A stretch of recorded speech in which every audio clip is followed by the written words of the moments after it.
We focus on history, culture, religion, art, social, and philosophy of Nusantara.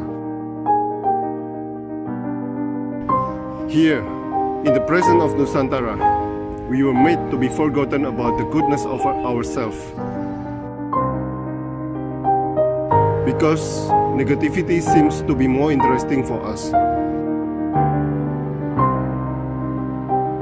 Now, I'm Sutoyo Raharto and friends assist you to remind you, to awaken you that we still can find the gems of Nusantara.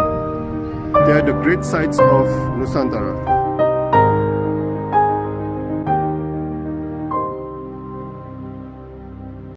Oke, selamat malam teman-teman. Welcome to acara malam ini. Selamat datang untuk acara malam ini. Malam ini adalah permulaan untuk pembukaan pameran kami. Kami selaku yayasan selalu dapat memberi, setiap tahun mengadakan rutinitas untuk menjual lukisan, dan lukisan itu nanti sebagian akan 50% akan diberikan ke beasiswa, lalu 50% itu dikembalikan ke senimannya. Nah, ini sudah tahun kedua, dan tahun-tahun sebelumnya itu saya sendiri yang memprovide atau menyediakan beasiswa. Oleh sebab itu saya juga selama ini mengajak teman-teman, ayo kita saling membantu teman-teman yang masih kurang mampu dalam financial, karena yang mungkin 3-4 tahun yang lalu saya dihubungi oleh siswa saya, Pak, ini ada mahasiswa kurang mampu, putus sekolah dan mau putus kuliah, lalu beberapa semester kemudian saya juga dihubungin dengan ya Pak Nur Rohman ini, dan berikutnya, dan kita sekarang mempunyai 1 anak SMP, 1 anak S2, lalu kita mempunyai anak S1, ada 6 orang. Nah, mereka kebanyakan berkecimpung dalam seni rupa, bukan karena saya tidak mau membantu yang lain, tetapi karena saya belum kenal, dan selama ini memang kami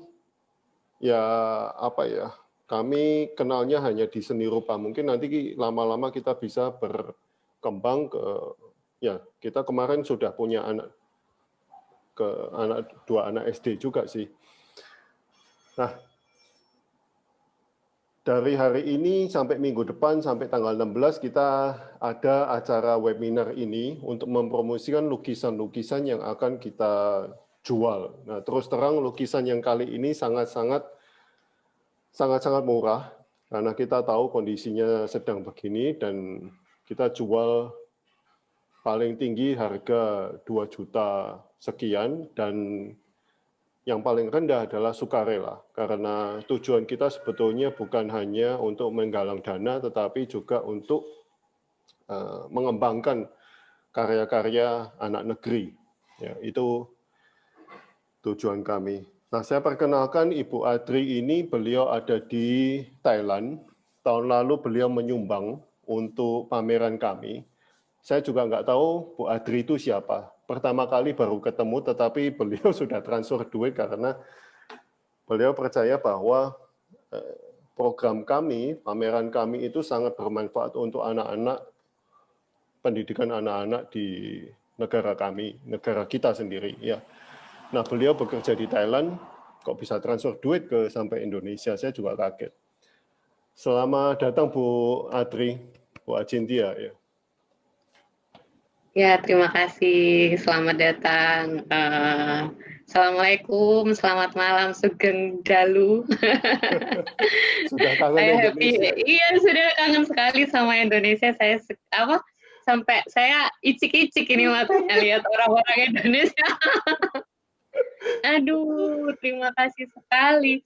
Sudah setop. Di sini, Iya, di sini banyak sekali orang Indonesia tapi kerja aja gitu, tidak tidak apa ya, tidak bersosialisasi sebagaimana budayanya gitu kan. Udah kangen tuh masuk rumah terus apa namanya tuh disalamin gitu kan, atau kalau nggak gitu masuk rumah terus apa kabar gitu kan. Jadi saya Oke, happy sekali. Terima kasih. mungkin saya ulangin lagi perkenalan karena ada beberapa yang barusan datang. Saya kenalkan Cikgu Samri dari Malaysia. Beliau sangat mendukung kegiatan seni rupa anak-anak Indonesia. Terus terang saja, dua anak saya pernah ikut pameran di Malaysia karena beliau. Wow, terima kasih Cikgu. Pak Joni ini donatur yayasan kami. Pada waktu itu beliau membeli lukisan dan hasil lukisan itu bisa kami pakai untuk beasiswa anak-anak. Pak Nur Rohman adalah seniman dan juga penerima beasiswa. Nah, beliau ini adalah mahasiswa yang pertama yang mendapat beasiswa kami. Pada waktu itu mau putus sekolah, mau putus kuliah. Akhirnya, ya ceritanya panjang, nanti bisa kita interview. Bu Ana Sungkar, ini kehormatan untuk saya juga. Dr. Ana Sungkar ini adalah dokter seni rupa. Isi Solo, Mas Nur Rohman. Lalu Pak Wayan, nih Wayan Berlian, Bu Wayan Berlian ini di Surabaya, Pak Purnomo Yunus ini di Bogor, Bu Siska ada di Surabaya, Pak Gojengkeh ini ada di Jawa Barat, Cak Wito di Surabaya, Bu Jani, beliau juga mempunyai yayasan yang mendukung banyak kegiatan sosial di daerah-daerah terpencil. Lalu ada Pak Paul Medan, selamat datang. Pak Paul Medan, Pak Joni ini juga orang Medan. Beliau sudah settle di Surabaya bertahun-tahun. Oke, saya mulai ya Bu Adri ya. Iya, monggo silakan. Oke, Bu Adri, seorang donatur yayasan selalu dapat memberi di Thailand. Wow, kehormatan untuk kami, Bu. Aduh, itu saya yang kehormatan, Pak. Bu Adri, tahun lalu bagaimana mendengar pameran lukisan yang diadakan oleh yayasan selalu dapat memberi, Bu? Silakan. Saya itu kan ikut dalam grup alumni Bahasa Mandarin. Sebenarnya saya alumni Bahasa Mandarin UNESA. Jadi nggak tahu gimana ceritanya kok saya jadi corporate analyst sekarang gitu. Terus habis itu di grup itu banyak waktu itu kalau nggak salah satu dosen promosi untuk ini ada pameran seni. Kebetulan saya orangnya juga suka seni, suka lukis gitu kan. Terus habis itu purpose-nya juga membantu teman-teman mahasiswa gitu. Gimana struggle-nya mahasiswa tuh tahu lah ya. Makan Indomie gitu kan. Bukan karena suka tapi karena itu yang bisa dimakan. Ya kan. Kayak gitu. Terus habis itu belajar sambil mikir duit itu nggak enak sekali. Saya sudah pernah merasakan. Jadi kalau misalnya bisa, ya kan medianya juga banyak, Pak. Terus habis itu, apalagi tinggal transfer kan. Dan terus saya menghubungi salah satu dosen saya, kalau nggak salah itu Bu Minto Ati. Beliau kasih saya segala macam WA apa segala macam. Dan oke, saya ikut dalam donasi ini kayak gitu. Jadi cepat sehari mungkin saya langsung menghubungi itu. Gitu. Taunya dari itu. Pada waktu itu apa yang ada di pikiran Anda sehingga tergugah untuk membantu kegiatan kami, Bu? Waduh, saya tuh nggak ada pikiran apa-apa sejujurnya. Saya tuh nggak ada pikiran apa-apa. Saya tuh cuman kayak satu karena purpose-nya baik, karena purpose-nya untuk membantu teman-teman kita, untuk apalagi teman-teman mahasiswa gitu. Dan saya tahu bagaimana struggle-nya, how struggle to be a college students, apalagi di seni rupa itu challenging sih menurut saya. Karena tidak itu salah satu profesi, bukan seperti exact profesi, bukan seperti dokter, bukan seperti guru.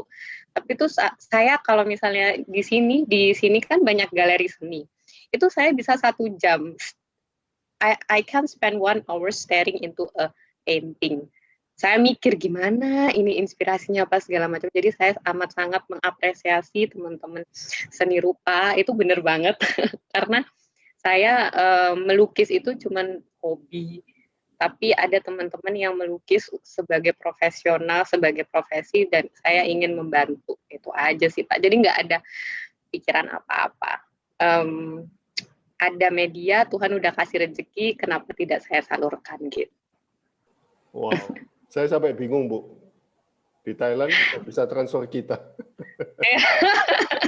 Saya juga waktu itu Bu Minto nanya, Adri sekarang di mana? Di Bangkok Bu gitu kan. Terus oh ya udah kalau gitu hubungin aja ini. Terus saya oh ya udah kalau gitu kayak terus saya juga tanya kalau misalnya ada media yang lain juga nggak apa-apa, saya mau saya bisa bantu untuk info ke teman-teman yang lain. Mungkin tidak hanya di Indonesia saja, nanti bisa overseas. Kalau memang saya ada beberapa teman, mungkin kayak Pak Zamri yang di Kuala Lumpur, nanti kita bisa ada connection lagi di Singapura atau yang lain sebagainya. Karena menurut saya memang sekarang jarak nggak ada border, there is no border gitu. Alangkah, kalau saya sih alangkah berdosanya saya kalau udah dikasih rezeki dan tidak saya salurkan gitu. Terima kasih sekali lagi teman-teman. Wow, terima kasih. Ibu tinggal di Thailand, bagaimana Anda melihat pendidikan negeri ini secara subjektif? Waduh, itu saya kemarin mikir itu panjang kali lebar kali tinggi. Saya amat sangat bangga terhadap guru-guru di Indonesia. Cuman saya tidak terlalu suka dengan sistemnya. Kalau guru-gurunya mau digaji 500 perak, 500.000, tetap jalan aja kan. 500.000, 300.000 1 bulan, itu saya sampai kok bisa gitu. Tetap menjalankan sistem itu. Tapi untuk sistemnya mungkin saya harap ada perubahan secepatnya supaya teman-teman juga yang berprestasi, yang punya banyak potensi bisa dikembangkan. Karena kalau di sini kayak kemarin itu, karena kalau di Indonesia itu sangat amat berpacu pada gelar SPD, MPD, apa segala macam. Kalau di luar mungkin karena lebih broad, kamu bisa menjadi apapun itu gitu. Jadi kayak saya di sini saya tidak pernah ditanya lulusan mana, itu saya nggak pernah ditanya. Saya nggak pernah ditanya, pokoknya kamu bisa kerja, kamu bisa improve. Malah kalau misalnya saya melukis gitu, teman-teman nanya kayak, Adri kok bisa ngelukis ya gitu. Kayak mereka menanyakan sesuatu yang bukan exact dan mereka appreciate itu. Saya harap pendidikan di Indonesia, orang-orang tua kita, saya yang mungkin akan jadi calon orang tua bisa lebih berpikir secara terbuka. Tapi sekarang saya amat sangat salut sama guru-gurunya, sama teman-teman mahasiswa dengan semangatnya bisa belajar dengan segala keterbatasan gitu. Wow. Ada harapan apa untuk pendidikan di negeri ini? Banyak harapan saya. Harapan saya setiap anak bisa sekolah. Itu aja. Apa ya Pak ya? Harapan saya satu, kita bisa mengeksplor kayak profesi-profesi lain, terutama kayak seni, kesenian, tari.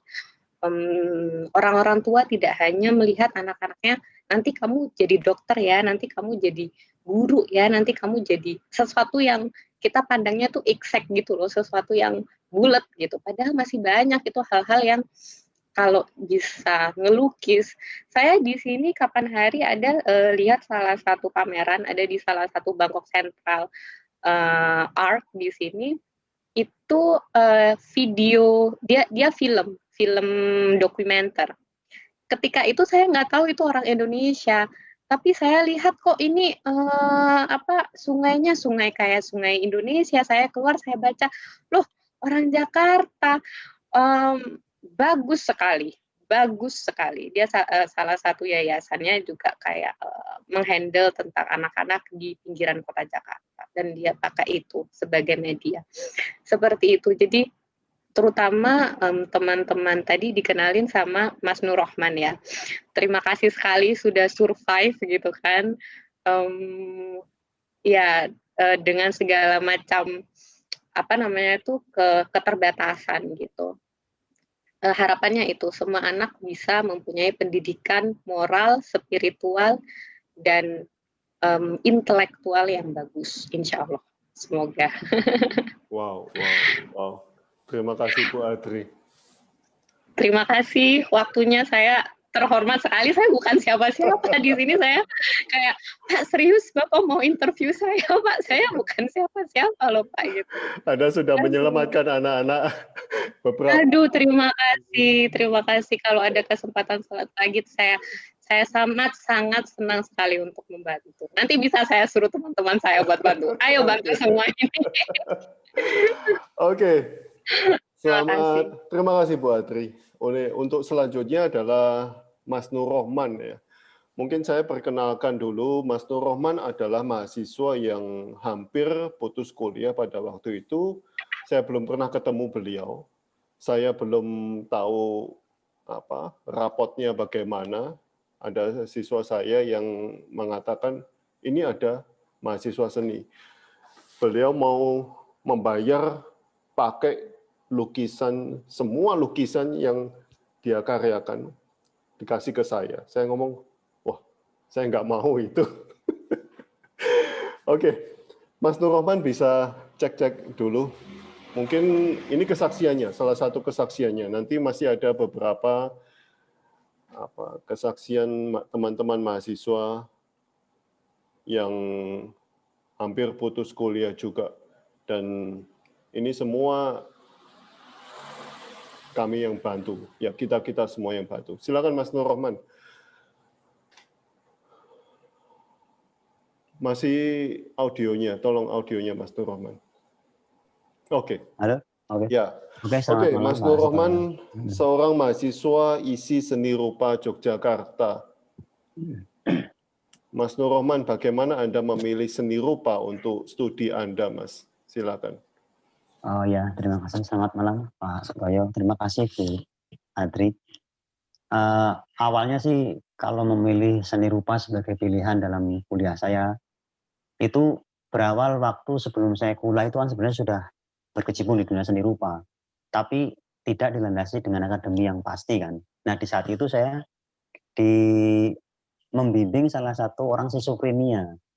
Nah dari situlah saya berawal mulai mengenal seni rupa. Yang tadinya saya sering gambar, tapi tidak ada pengetahuan tentang seni rupa. Bahkan sebelumnya tidak tahu kalau ada sekolah seni, bahkan sampai ada kampus seni itu nggak tahu sebelum saya masuk ke Jogja. Saya masuk ke Jogja itu sekitar tahun 2008 kalau nggak salah ya.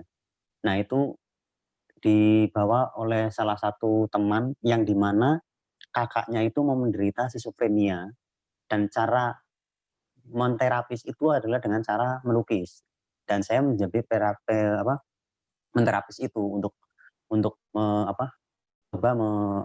mengurangi ketika dia emosionalnya itu biar lebih terkontrol gitu. Nah dari sana kan saya terus ketemu sama beberapa seniman-seniman Jogja yang pada akhirnya terus ngobrol bahwa bercerita tentang adanya sekolah seni. Waktu itu di Jogja itu ada SMSR yang sekolah menengah. Waktu sebenarnya masih bisa untuk sekolah menengah SMSR, tapi karena ya pekerjaan itu tadi ya yang tidak mendukung, pada akhirnya saya tidak bisa untuk masuk karena udah terbatas umur. Terus akhirnya sekolahnya ke paket C waktu itu untuk SMA-nya sebelum masuk ke ISI. Nah tujuannya kenapa saya memilih seni rupa itu ya karena masuk ke kuliah ini seni rupa, karena saya ingin mengajar seseorang tapi dengan dasar ilmu yang jelas gitu loh. Karena waktu itu kan saya otodidak.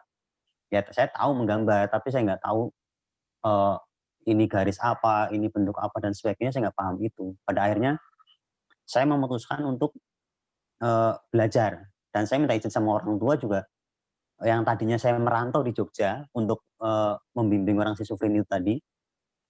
Akhirnya saya pamit sama orang tua, Ma, saya ke Jogja, saya tidak bekerja, tapi saya mau belajar dan saya mungkin tidak bisa memberi mengirim uang atau apa gitu loh. Dan alhamdulillah orang tua untuk ibu sendiri tuh merestui sih si mama ini. Yang tadinya memang nggak direstuin lah. Sempat berdebat juga. Gitu. Mas Nur Rahman, apa yang terjadi sewaktu Anda sudah di pertengahan jalan studi Anda, Mas?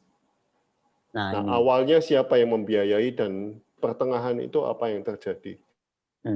Kalau untuk awal pembiayaan itu dulu saya mengumpulkan menabung memang dari awal. Memang tekad saya ketika awal sekitar tahun 2012-an itu saya masuk SMA. Paket waktu itu karena ya tadi keterbatasan yang dalam pekerjaan itu kan. Nah, dari situ saya sudah bertekad saya sekolah. Saya sekolah ini untuk saya masuk ke ISI, untuk sekolah seni gitu kan. Nah, dari situ saya mulai mengumpulkan. Jadi saya kerja apapun waktu itu. Saya ikut event yang mungkin kayak pameran, kayak bantu-bantu display dan sebagainya. Pokoknya semua pekerjaan saya kerjakan dan saya kumpulkan. Nah, saat itu ada teman yang membantu juga, maksudnya membantu saya untuk memberikan pekerjaan, sering memberikan info pekerjaan. Akhirnya bisa membiayai untuk semester pertama.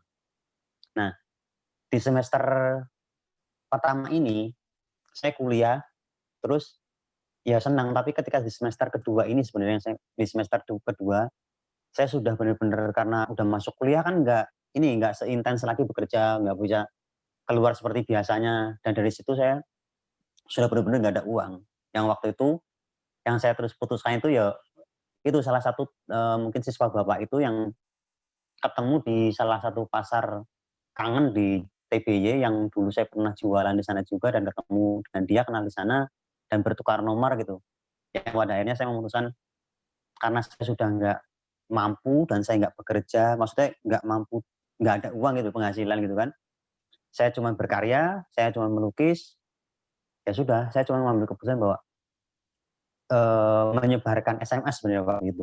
Banyak beberapa teman-teman saya sebar, saya butuh uang untuk kuliah, tapi saya tidak punya pekerjaan dan saya nggak punya apa-apa karena saya di Jogja sebatang kara, ibaratnya nggak ada siapapun. Dan yang saya punya hanya saya karya lukis saya yang dulu sempat saya taruhkan ke semua teman-teman sebenarnya. Dan saat itu ketemu sama yang siswa bapak itu yang menawarkan bahwa oh ini ada apa atau paman om atau apa gitu menyebutnya dia. Nah itu dia juga suka dengan seni rupa. Yang pada akhirnya kita berhubungan dan waktu itu juga saya benar-benar sangat-sangat terbantu dan sangat-sangat sangat senang lah ibaratnya dan sungguh nggak percaya ibaratnya kayak jenengan Pak Sutoyo itu kan belum pernah ketemu dengan saya, bahkan kita kan berhubungan sampai saya kalau nggak salah sampai sekitar 4 atau 3 semester itu kan kita nggak pernah berhubungan tatap muka sama sekali, kita cuma lewat chat dan sebagainya. Dan itu yang membuat saya benar-benar luar biasa. Dari situ juga akhirnya setelah Bapak membantu itu, ketemu dengan Bapak itu, akhirnya saya memutuskan bahwa gimana caranya saya harus bisa kembali membantu yang lain gitu Pak. Gitu ya Korea itu. Yang kayak gitu. Anda pernah punya tekad sendiri kalau bisa meneruskan kuliah itu, Mas? Gimana? Yang punya janji sendiri, janji pada diri sendiri kalau bisa meneruskan kuliah itu. Itu saya waktu itu pas di semester 2 itu saya punya nazar, di mana nazar itu saya untuk berhenti merokok, walaupun di saat itu rokok saya lagi banter-banternya, lagi benar-benar luar biasa rokoknya. Sehari bisa habis 2-3 bungkus kalau rokok kretek biasa. Kalau rokok yang digulung sendiri itu 2 bungkus. Padahal itu udah sangat kecanduan, nggak bisa berhenti. Pokoknya udah pokoknya harus ada rokok gitu loh setiap aku bekerja. Di situ saya bernazar karena gini. Waktu itu waktu pembayaran UKT di mana hari pembayaran itu adalah terakhir hari esoknya itu. Nah, sekarang ini sekitar jam 11-an saya belum ada bayangan apapun uang itu untuk membayar UKT. Dan akhirnya saya memutuskan kalau memang saya nanti bisa membayar uang, bisa kuliah, membayar kuliah, saya akan berhenti merokok. Nah, waktu itu tiba-tiba Bapak menanyakan itu memberi info, mana rekeningmu, tak bayarin kuliahmu, kayak gitu-gitu loh. Nah, terus saya bilang, beneran kok ini. Nah, habis itu udah seneng banget kan. Habis ketika Bapak mentransfer uang, itu saya baru beli rokok yang ukuran besar, Pak.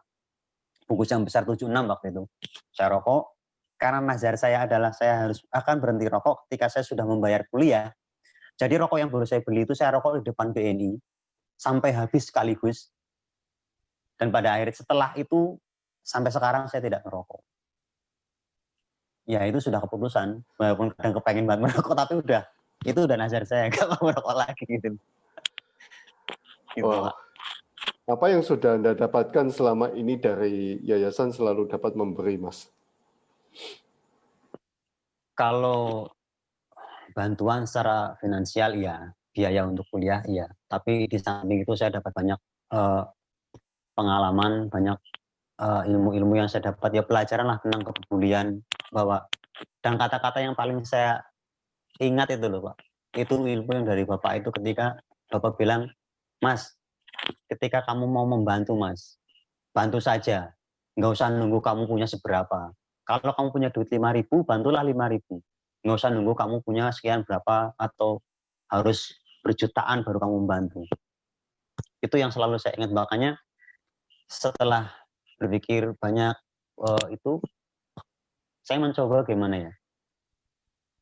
Saya telah berjanji bahwa saya harus bisa membantu teman-teman yang lain gitu. Karena saya merasa di lingkunganku sendiri di kampus itu ada banyak beberapa teman-teman yang nasibnya sama seperti saya gitu loh. Mereka memiliki keinginan belajar yang kuat, tapi ekonominya tidak mendukung. Makanya terus bikin pameran dan sebagainya, itu yang saya mengajukan ide itu ke Bapak, yang alhamdulillah bisa terrealisasi waktu tahun itu. Nah itu saya benar-benar merasa ya sangat bahagia lah Pak.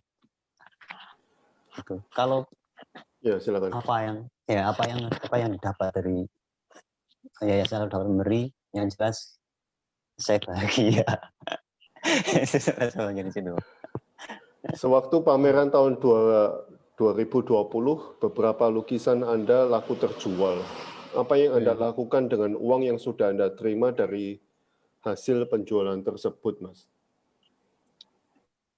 Kalau penjualan itu seutuhnya saya balikan lagi ke karya ya Pak, karena saya juga harus mencukupi bahan-bahan untuk berkarya selama 1 semester itu. Dan yang pastinya ikut sertakan buat ini kan, buat yayasan, potongan yayasan. Terus ya paling besar karena dari awal bahwa uang itu dikumpulkan dengan pameran itu adalah untuk pendidikan. Jadi hampir keseluruhan, sebagian besar itu saya balikan lagi ke pendidikan itu Pak. Ya untuk beli bahan, cat dan sebagainya, ya buat bayar kos juga kayak gitu. Mungkin perlu diketahui teman-teman, pada waktu itu ada 2 seniman, 2 atau 3 mahasiswa yang terjual pada waktu di Ciputra World Surabaya. Beliau, ini kesaksian saya, tetapi yang saya merasa bangga dan terharu dan saya merasa bahagia adalah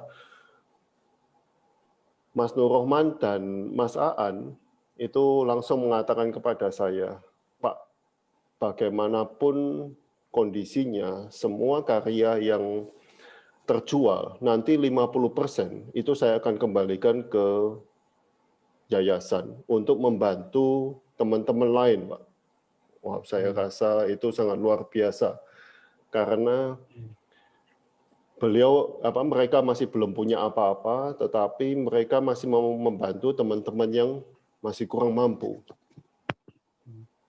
Wow, ini sangat luar biasa untuk saya. Padahal ini juga Pak, kalau di situ juga kan saya sama An juga sudah bersumpah ibaratnya, ketika nanti ada penjualan karya di luar dari acara yayasan pun kami akan memotong untuk memasukkannya ke yayasan gitu loh.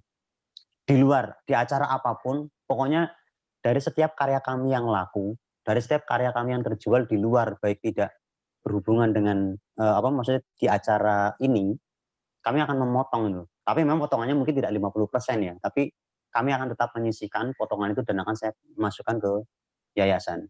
Kayak gitu, Pak. Ya, harapannya sama. Mungkin sama Bu Adri, Adri. Bu Adri, bahwa kalau Bu Adri mengharapkan semua anak mampu bekerja, kalau bersekolah atau memiliki pendidikan, kalau saya sendiri ya untuk bertukar lah, bahwa ingin membantu teman-teman yang sama-sama mereka juga membutuhkan yang memiliki semangat yang sama gitu, Pak. Ya, padahal kalau kalian tahu Mas Nur Rohman ini juga masih belum ada pekerjaan tetap, tetapi juga mempunyai sifat yang ingin membantu, ini sangat luar biasa. Apa cita-cita Anda selanjutnya setelah lulus S1, Mas? Silakan. Kalau setelah S1 mungkin kalau masih diberikan rezeki atau mungkin sesuatu yang mungkin saya pengen melanjutkan lagi sebenarnya. Tapi kalau untuk saat ini setelah selesai S1 saya pengen berkarya dan saya fokus untuk mengembangkan karya saya sendiri. Ya berkesenian, tetap berkarya karena itu kalau saya sendiri itu udah menjadi bagian hidup saya gitu kalau dalam berkarya seni.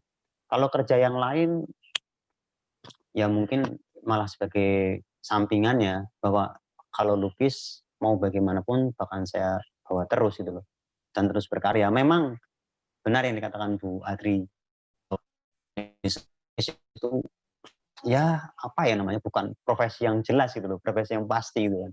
Tapi itu sudah pilihan saya dan saya sudah memutuskan itu untuk saya geluti. Dan karena saya merasa di seni lukis itu, di lukisan itu sendiri, saya tidak hanya berpikir tentang materi, tapi saya juga mengolah rasa saya di sana, menyampaikan gagasan saya lewat sebuah lukisan dan berbagai macamnya gitu kan, keresahan, bahkan bisa bertemu dengan teman-teman yang lain. Dan lewat seni juga saya bisa bertemu dengan Pak Sutoyo dan teman-teman semua di sini. Itu juga karena jalur seni ini gitu loh. Jadi saya nggak mungkin meninggalkan karya seni dan saya akan tetap terus berkarya, Pak. Wow. Yang jelas akan membagikan ilmu ini kepada orang lain. Ya mungkin kayak waktu di Ciputra Award, mungkin banyak orang yang menilai bahwa karya seni yang bagus itu ya karya realis gitu kan. Bahwa sebenarnya di situ bukan hanya itu gitu loh. Banyak lagi jenis karya seni yang bisa di-share dan mereka bisa paham waktu itu juga. Ya saya merasa jadi ya itulah tujuannya gitu loh. Salah satunya adalah mensosialisasikan seni itu sendiri. Kayak gitu, Pak. Oke, teman-teman, kami selaku yayasan selalu dapat memberi ini mulai hari ini sampai akhir bulan kami mengadakan pameran online atau pameran PDF.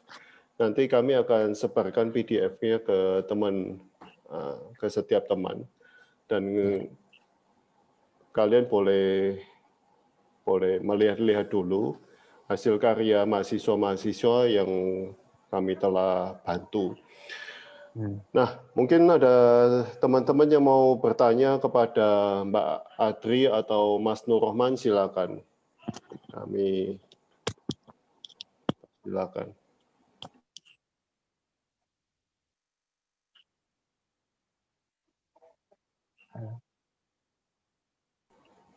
Ya, tunggu Mas. Belum ada yang mau tanya. Saya boleh tanya sama Mas Nur Rohman ya? Ya, silakan. Oh, boleh. Iya. Sekarang lagi ini nggak? Sekarang di ruangannya itu lagi melukis nggak? Apa ada karya yang di situ? Oh, kalau ini kebetulan saya nggak di studio saya. Ini saya studio Saya teman pengen karena lihat live gitu. oh iya. Mungkin nanti bisa saya iniin. Nanti kalau bisa saya Oke, oke. video live tak kirim Pak Sutoyo biar nanti bisa dikirim ke Ibu. Aduh, Karena terima ini kasih. lagi di studio teman karena di rumah nggak ada wifi. Itu. Saya numpang wifi gitu. Saya mau ini dong bertanya tentang tadi kan kebetulan saya suka sekali sama psikologi, sama wellness session, sama apa namanya itu terapi yang kalau di Indonesia itu sebenarnya itu bukan common things, itu bukan sesuatu mental health itu bukan sesuatu yang common gitu, bukan sesuatu yang umum. Coba ceritain dong bagaimana melukis itu bisa menyembuhkan atau bisa menerapi schizophrenia.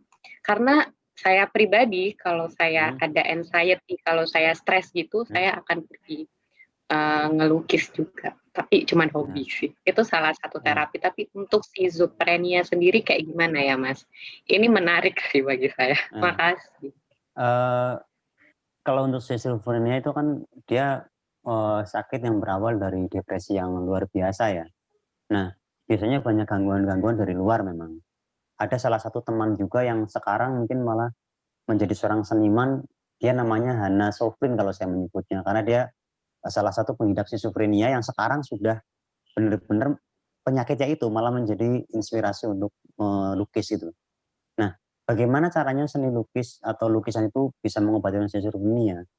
Orang-orang schizophrenia kan biasanya memiliki halusinasi yang kuat ya, yang mungkin dia dari pendengaran, terus selalu merasa ada yang mengancam dia dan sebagainya. Ya banyak hal pemicunya. Nah, ketika orang melukis, walaupun kelihatannya hanya sekedar menolehkan sebuah warna, garis dan sebagainya, tapi itu butuh konsentrasi yang tinggi gitu loh. Nah, ketika orang sedang melukis, itu secara otomatis tidak hanya isi kepala yang keluar, tapi dia menggunakan perasaannya untuk keluar kepada lukisan itu kan. Nah, dari situlah ketakutan-ketakutan atau kekhawatiran-kekhawatiran itu akan terlupakan. Dengan menggambarkan, dia akan fokus ke dalam lukisan itu sendiri. Dan dia akan bercerita tentang apapun yang ada dalam pikirannya ke dalam lukisan, itu dia akan lebih terbuka gitu. Kalau yang saya bimbing waktu itu, dia hampir usianya itu sudah sekitar 63 tahun yang saya bimbing itu. Itu udah lumayan lama sakit. Dan dia tidak mau bicara sama sekali. Caranya saya berkomunikasi, saling nebak gitu loh, tebak-tebakan gitu loh. Tapi selama saya tinggal sama dia hampir 3 tahun, pada akhirnya saya bisa ngobrol walaupun lewat dari cara dia marah, emosi dan sebagainya itu bisa kebaca gitu loh. Dari bentuk karya-karyanya juga bisa kebaca. Kayak gitu sih, Bu. Gitu. Dan apa yang Anda temukan dari cerita-cerita yang digambarkan oleh dia? Paling banyak yang ditemukan itu dia bercerita kalau yang saya bimbing sendiri, dia bercerita tentang pendidikannya dia ketika masih kecil. Ketika dia cita-cita dia yang ingin menjadi seorang ABRI, terus dia jatuh cinta, semuanya terungkap dalam lukisan itu gitu loh. Dan emosinya pun menurun. Dan pada akhirnya sedikit-sedikit dia itu udah mau berbicara, ngobrol sedikit, dan bersikapnya juga nggak yang emosional seperti biasanya gitu loh, Pak. Kayak gitu. Oke. Teman-teman ada yang mau bertanya?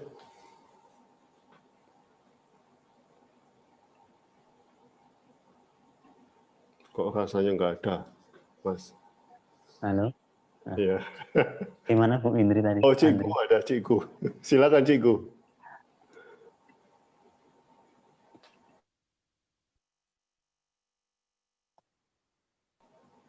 Unmute. Ya, Cikgu silakan. Oke, boleh ya? Sudah dengar ya? Oke, aman ya. Jadi saya ada mendengar cerita kamu. Jadi bukan saya nak mengulas apa-apa, tapi semua saya rasa kagum ya bagaimana kamu mengatasi masalah yang disebut kemiskinan itu ya, dengan kamu bertemu dengan orang yang betul. Jadi kamu punya peluang yang betul kan. Jadi selalunya jadi di Malaysia ini jarang kita temu cerita macam ni. Cerita yang kadang kesukaran untuk orang mahasiswa itu kan. Jadi kami di sini selalunya mahasiswa itu diberi bantuan keuangan daripada kerajaan yang ada. Jadi cerita kamu ni saya akan bawa nanti ya kepada anak-anak murid saya itu. Tadi saya pinjam cerita kamu tu, bagaimana seseorang yang berada di Indonesia tu boleh bangun di atas kesusahan itu ya, dengan ada bantuan daripada orang sekeliling. Kadang-kadang kita tidak tahu rupanya itu adalah malaikat yang diturunkan oleh Tuhan ya, yang untuk membantu ya. Jadi jadi ada satu soalan saja nak tanya.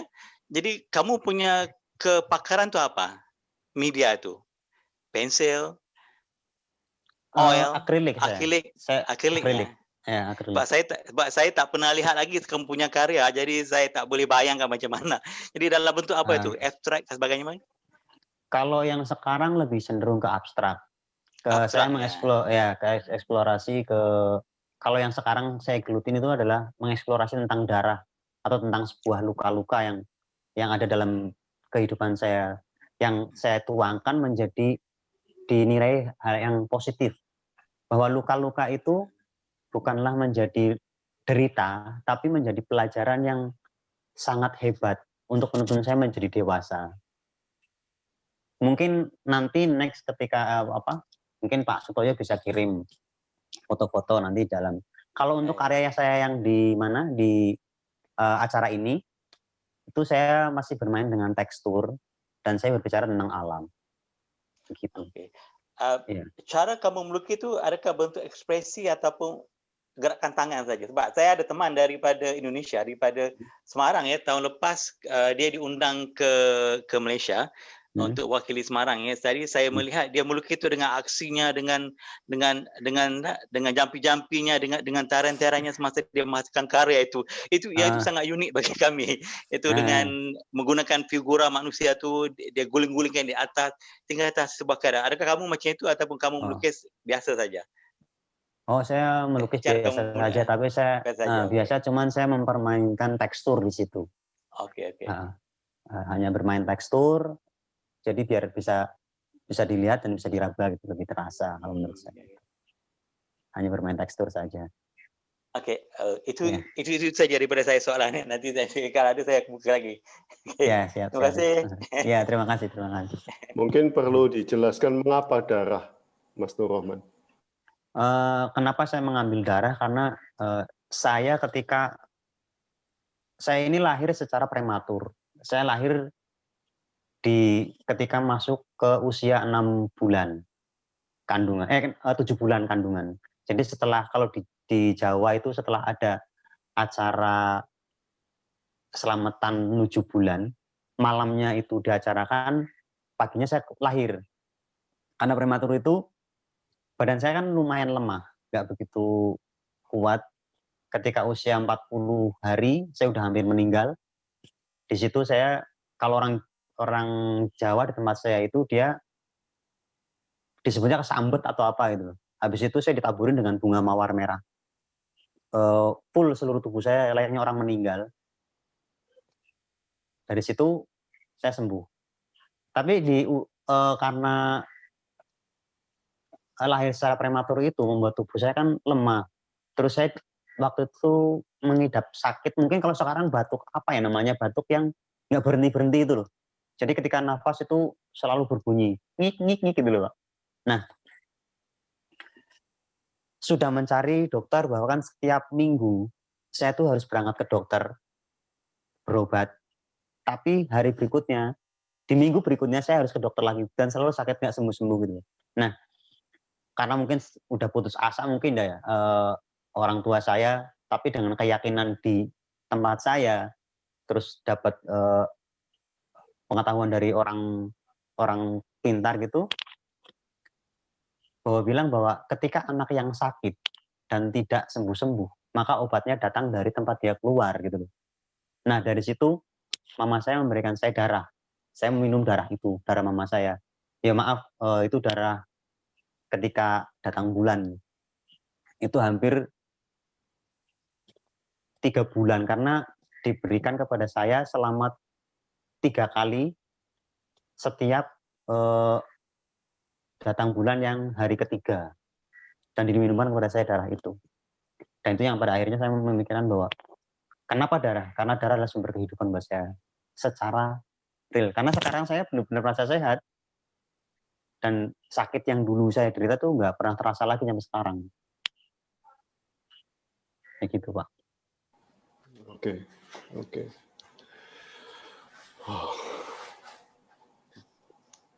Ada yang mau Ya, bertanya? penghormatan kepada ibu saya sebenarnya. Darah itu. Nanti saya share katalog pamerannya ke teman-teman yang hadir di sini. Oke, mungkin cukup untuk hari ini, Mbak Adri, Mas Nur Rohman. Nanti kita sambung lagi untuk hari Rabu. Terima kasih. Terima kasih. Terima kasih semuanya. Terima kasih. Saya boleh pesan untuk Mas Nur Rohman? Iya. Saya tahu the life will be so struggle. Hidup bakalan amat sangat keras. Kalau misalnya dan mungkin Mas Nur Rohman sudah melalui itu ya. Tapi apapun itu tetap jangan putus untuk belajar. Belajar itu menurut saya adalah sesuatu yang paling gampang bagi saya. Sekolah itu paling gampang, udah tinggal kuliah itu paling gampang. Mungkin yang lainnya kan yang sulit cari duitnya sulit. Saya tolong sampaikan sama teman-teman seniman, teman-teman mahasiswa di sana, bahwa doa-doa saya, harapan-harapan saya, semoga kalian sukses semua. Amin. Terima kasih. Bakal saya sampaikan. Oh ya, itu adalah salah satu prinsip saya, bahwa orang tua di keluarga saya itu hampir semuanya bekerja ke mana? Ke Jakarta. Saya yang ke Jogja sendiri. Jadi posisi saya kan di Cilacap, saya lahir di Cilacap. Nah, dari kecil saya sudah bersumpah bahwa saya akan mengejar ilmu. Saya akan terus belajar. Dan belajar yang sesungguhnya adalah memahami lingkungan saya, teman-teman saya, semuanya. Yaitu membaca itu. Jadi terima kasih banget atas bantuannya, terus doa-doanya, semoga, dan nanti saya sampaikan kepada teman-teman yang lain. Sekali lagi terima kasih banget. Terima kasih. Amin. Ya. Terima kasih Pak Samri, Bu Adri, Pak Adri, Joni, Pak Wayan, Ya, Bu terima Ana, kasih, Pak Jengke, Bu Siska, Pak Purnomo Yunus, Cak Wito, Pak Johan, Jean, Pak Paul Medan, Bu Jani, Bu Wayan. Terima kasih. Kita ketemu hari Rabu, hari Jumat, Sabtu masih ada acara kesaksian atau sharing cerita teman-teman mahasiswa yang menerima beasiswa, dan juga kami juga mengundang beberapa kurator internasional. Jadi nanti kita keep in touch lagi di grup. Terima kasih. Selamat malam, selamat istirahat. Terima kasih, selamat malam semuanya. Selamat malam. Selamat malam. Waalaikumsalam. Waalaikumsalam warahmatullahi wabarakatuh. Thank you semua. Sehat-sehat semuanya, terima kasih sekali. Amin. Oke, Sehat semuanya. Thank you.